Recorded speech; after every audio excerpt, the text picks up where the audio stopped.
Hi, I'm Dr. Gloria Ingram. I am a parent, a teacher, and an author of the book that you see in my background, Building Harmonious Parent-Child Relationships.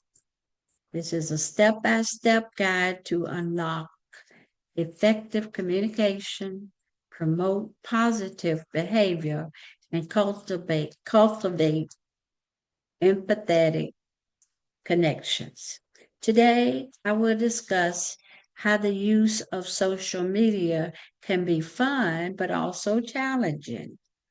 When we put down the phone, we pick up connection, which is very important for communication and empathy.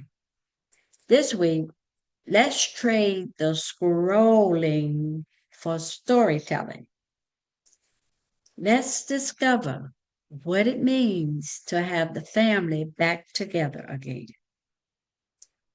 Sometimes the family can all be in the same room, but miles apart. Phones, earbuds, endless scrolling on the phone can slowly replace eye contact and laughter.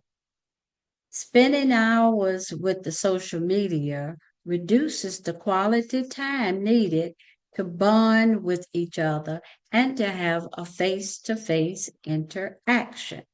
And face to face is so important because you are looking at each other face to face. You can see the white of the eyes, and the child knows that you care for them and you are listening to them, which is very important, actually the foundation for communicating.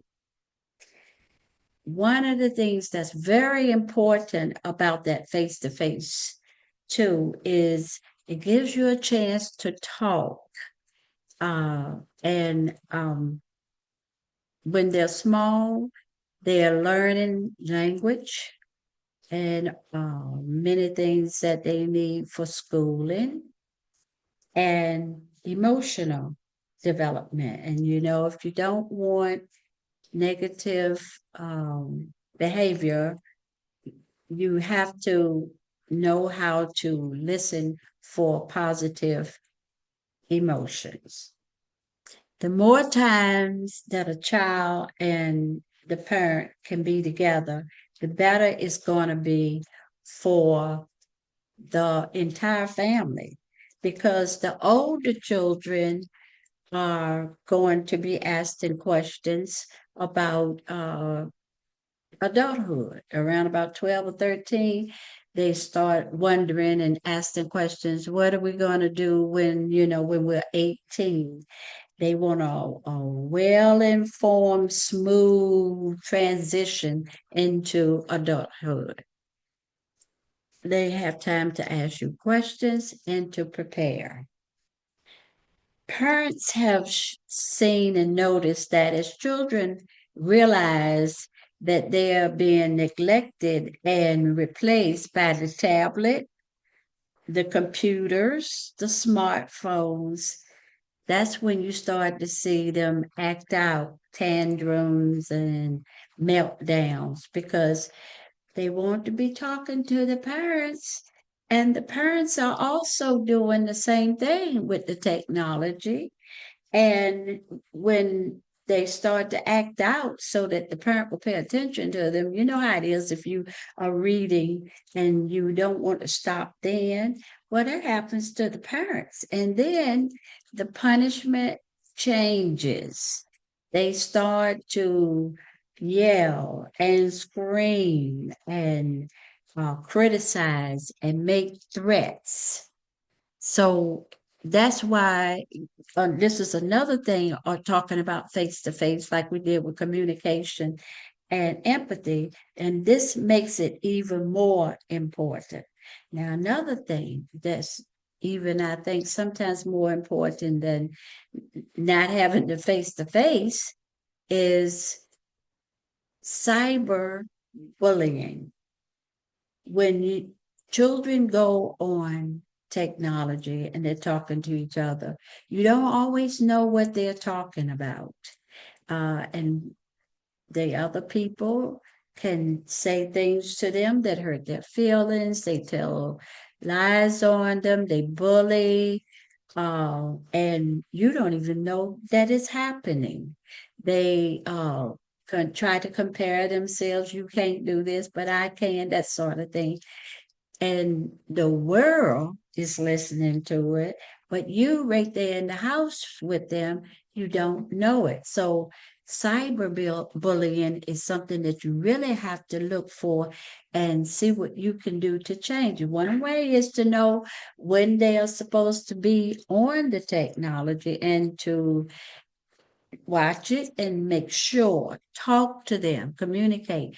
So if there's a problem, they can let you know about it.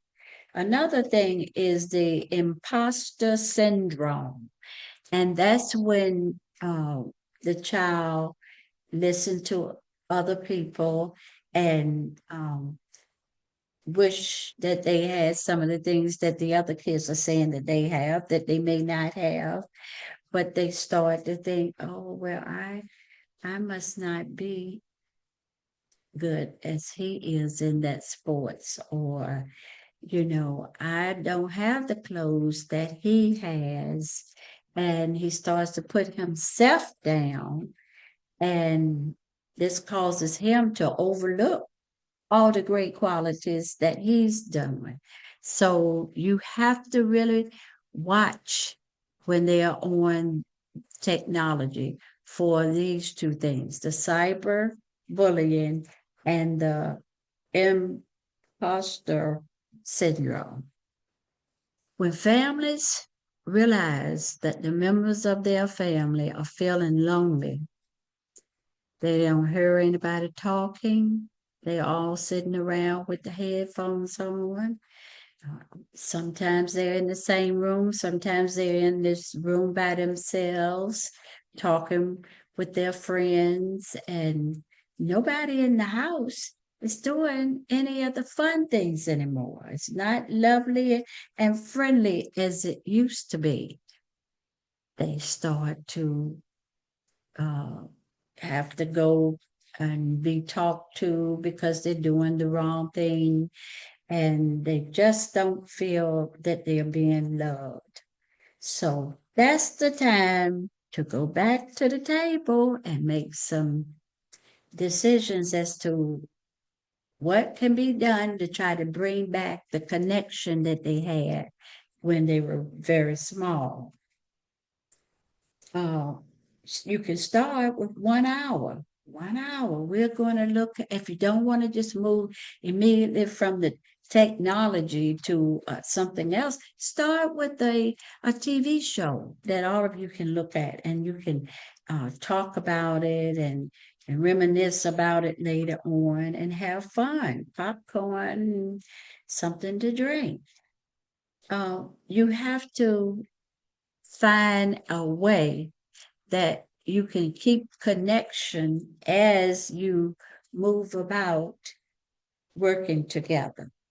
You can use board games. That's another thing. And there you can have partners, you can compete, and there's so many out there, so very many of them out there that you can use to use up your 1 hour of good time. Now, I'm not talking do it all on one day. I'm saying you can start off with just 1 hour once a day, but you want to get back together as much as you can. If you could put in one day, um, 1 hour every day, as long as you do all of the things that are on that chart and you stay connected. You can share stories, read to each other. Um, Even using the technology, you can do it if in the process you're still together. What you want to do is make sure that you don't destroy the natural human connections. because you got to be connected in order to have harmony in your home. You use that table, please, as much as you can.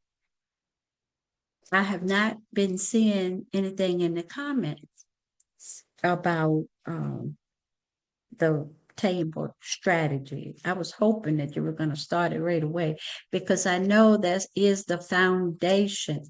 If you can get together and make plans together and stick with it and continue to look each other in the eyes as you're talking and learn not to, have a meltdown, but to talk.